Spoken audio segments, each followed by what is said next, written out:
mga balita natin ngayong umaga ho ng Huwebes na, Quezon City una tayo. Nagkasalpukan yung trailer truck at delivery truck sa southbound lane ng EDSA. Yan sa bahagi ng Muñoz kaninang madaling araw na nag-iwan ho ng 20 sugatan. Loy, dami.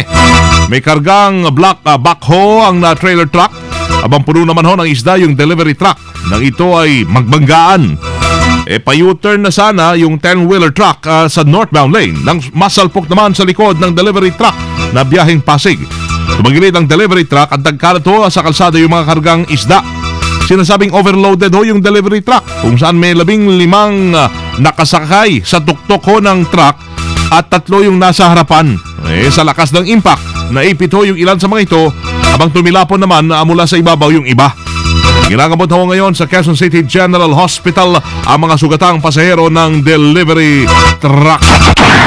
Sa Pasay City naman, dead on the spot ay isang jeepney driver matapos walang barilin ng malapitan sa mukha. Ulitin natin. Dead on the spot ay isang jeepney driver matapos barilin ng malapitan sa mukha. Iyon. Nang hindi ho nakilalang salarin sa Cabanaya B. Harrison, bandalas 8 kagabi. Isang tama na bala ng kalibre 45 ang tumapos sa buhay ng biktimang kinilalang si Joldin Lucinario. Siya ay 27 anyos, binata at residente na Maginhawa Street sa nasabing lungsod. Biyaheng Baclaran, Divisoria ang biktima at pagsapit sa bagay ng Claro M. Recto Avenue. Habang nakahinto, biglang sumulpot po ang sospek. Walang sabi-sabi siyang pinaputukan sa kaliwang bahagi ng mukha. Ayon sila nakasaksi matapos ang pamamarila ay naglakad lamang palayo na parang wala nangyari ang sospek. Dinala na sa Universal Funeral Parlor ang mga labi ng biktima habang inaalam pa rin ng pulisya ang pagkakakilanlan ng sospek at motibo ng krimen. Yung mga magulang na umaalis ho ng bahay tapos madalas sundan ho ng mga anak ho nila, hinahabol-habol ba? Ay pagbasta nyo ho mabuti. Meron na naman akong nawawala na bata. Isa na namang batang lalaki nawawala sa Quezon City. Makaraang sundan nito yung kanyang tatay na noon ay mamamalengke ho sana. Ang biktima ay nakilalang o yung nawawalang bata ay nakilalang si John Gabriel Kalimag. Siya po ay 3 taong gulang at taga Barangay Pinyahan. Sabi ng ina ng bata, umaga nang magpaalam mo yung kanyang mister at mamalengke. At hindi nila napansin na sinundan pala ito ng kanilang anak. Gabi na nang humingi ng tulong sa pulisya yung mag-asawa kung saan ilan ang mga nagsabing nakita nila ang bata na tinangay ng isang foreigner kasama yung isang Pinay na babae. Sana'y dinala lang sa pulisya. Foreigner pa, Kaya nga. Sa Makati naman tayo mga kasama, tumagal po na magit 1 oras yung sunog na sumiklab sa 2 palapag na bahay sa may Kalatagan, Corner Cuenca Street, Barangay Palanan. Nagsimula ang sunog sa bahay na pag-aari ni Orlando De Guia bandang alas 12:16 ng hating gabi. Idineklarang power out bandang alas 2:10 ng madaling araw. Umakit ho sa ikatlong alarm ang apoy, subalit mabilis ding napula sa tulong ng mga responding mga fire volunteers. At hindi rin nadama yung apartment naman na nasa gawing likuran. Parang alam namin ang pwesto. Wala naman nasaktan o nasawi sa insidente habang tuloy pa rin inaalam ang sanhi. Ito yung last na linya ng mabalita At halaga ng mga napinsala ng otoridad. Meron po sa Rizal, kalaboso at bugbog sarado pa yung isang snatcher. Matapos namang biktima ho sa Barangay San Juan sa bayan ng Taytay. Ang suspect ay may pangalang Neil Buenaventura, 36 anyos at taga doon din sa nasabing barangay. Papauwi na ho yung biktimang si Maribel Pascual ng Barangay Santa Ana nang biglang sumulpot yung suspect sa bahagi ng Rizal Avenue. Hinablot yung cellphone nito tsaka tumakbo. Agad namang nagsisigaw ho yung biktima para maharang yung suspect. At yun nga nangyari. Pinagtulungang bugbugin ng mga taong bayan, mga tambay siguro halo-halo na ho doon bago isinuplong sa mga otoridad. Sang sales representative naman, biktima ng bukas kotse gang. Kasama natin sa balita, may report sa Silvestre Labay. Rambo, iradyo mo. Umatake sa lungsod ng Marikina ang mga miyembro ng bukas kotsigang kung saan huling na biktima ng naturang grupo ay isang sales representative. Kinilala ang biktima na si Angelo Gonzales, 28 anyos, residente ng Olive Street sa SSS Village sa Barangay Concepcion 2, Marikina City. Batay sa isinagawang investigasyon ng SP1 Charles Paking ng Marikina PNP, ipinarada ng biktimang si Gonzales ang kanyang Toyota Tamaraw FX na may plakang Whiskey Echo Whiskey 362 sa kanto ng Olive at Cherry Street sa SSS Village, Concepcion 2, Marikina City. Makalipas ang ilang oras ng kanya itong balikan, laking gulat na lamang ng naturang biktima ng matuklasan niyang nakabukas ng pintuan ng kanyang sasakyan at wala na ang kanyang car stereo. May hinala mga otoridad na binabantayan lamang ng suspect na makalis ang biktima saka isinakatuparan ang kanilang pakay. Kasama mo sa Marikina City para sa DZXL 558. Ako si Silvestre Labay. RMN. Naglalagablab sa 558 DZXL Bulat Palaro Sports. Lumakas pa ang pag-asa po ng LA Lakers na makapasok sa nalalapit na NBA playoffs matapos nilang talunin ng New Orleans Hornets sa score na 104-96. Ganyan na po ang laban sa Staples Center. Pinaunahan ni Kobe Bryant ang Lakers na may 30 points. Habang nagambag naman si Pau Gasol ng 22 points at 11 rebounds. Natalo naman ang Utah Jazz sa Oklahoma City Thunder sa score na 90-80. Kung saan ang una sa Thunder, si Russell Westbrook na may 25 points. Dahil sa panalo ng Lakers, sumangat sila sa 8th pwesto ng Western Conference na may 41-37 win-loss record. Habang sumusunod at naghahabol dito ang Utah na may 41-38. How I hate to see you like this. Ganda ng buwan mo. Well, Nasasanay na ako. para ka lang nagpo-programa nung high school sa eskwelahan. Nakanganga ang mga classmates mo. Oh. Meron tayong announcement din. Mahalaga yan. Bago tayo mag-showbiz, meron pong 50 pangarap para sa isang laban. Labasan na ho ng galing sa Alaksan FR National. Hindi talaga bagay yung kanta sa nila. Tanda lang ng hirit-hirit eh. Ang hirap kumuha ng momentum eh. Oh, yan. Sige. Subukan mo nga. Yan. Pwede. Sinap. Gusto mo sinap.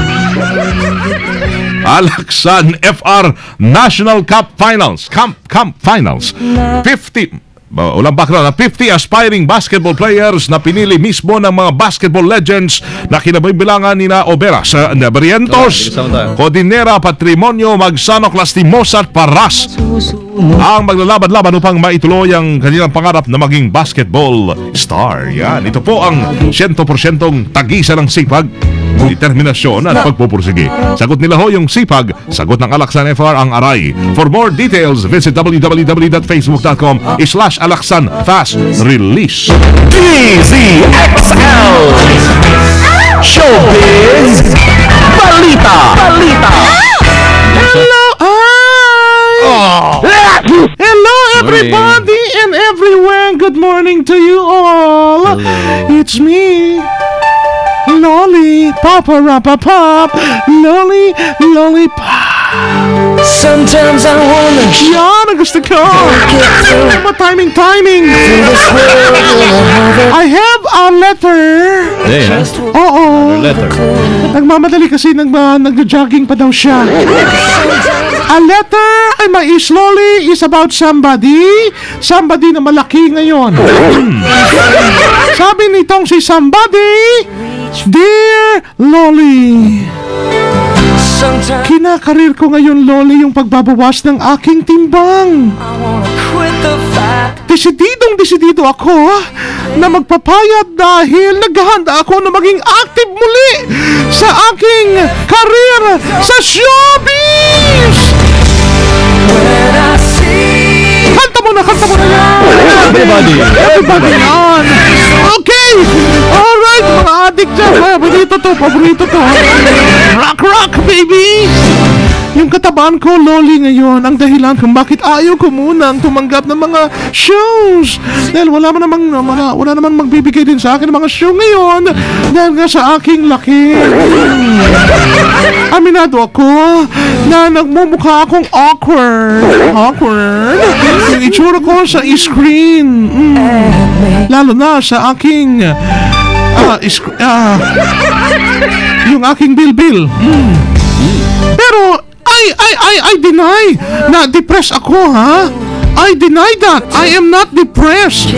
Kung bakit ako naglaylo sa showbiz. Pinabayaan ang sarili. No, it's not that. Dahil sa... ako tumatanda na. No. Bumabagal na yung aking metabolism. No. It's not true. No. I went into what you call it, is sleep therapy. Therapy. Ang hirap naman sabihin ito. Therapy. Mali ata yung fee at saka F ko. Therapy. Kahit pa paano nakatulong ito. Pag walang pilitin, Loli. Para mabago yung aking pagtulog na sobrang late. Okay? So, hindi po, I'm not depressed. No. Nagmamahal, Jano. Thank you! It's me, Loli! Paparapapam! Sulat lang kayo mga artistang may problema. Sulat lang kayo sa akin. Baka makatulong ako. Na lahat yan sa buong mundo. Thank you! I love you all because you love me. It's me, Loli. Paparapapam! Lollipop! Hirap talaga pagkapos oras, no, Loli? Loli. Paano papadalang sulat? Hindi rin nasabi. Iwanan mo lang dyan sa may Dyan lang daw eh. May tabi dyan. Eto na. Ay, Magas Beauty. Jano, no, okay. Magandang umaga mga kasama. Cao Shanghao. Para naman po sa aking panghimagas, sa mga mahihilig sa kape, lalo pang pagising sa umaga, ay tiyak na mas gaganda ang inyong pag-inom ng kape at pag nakita nyo ang obra maestra ni Mike Breach na taga New York. Isang talentong barista si Mike Breach na may kakayahang mag-drawing ng mga portrait ng mga sikat na personalidad tulad nila Albert Einstein, ang rapper na si Jay-Z at kahit ang inyong mukha, kaya niya i-drawing sa iyong kape mismo.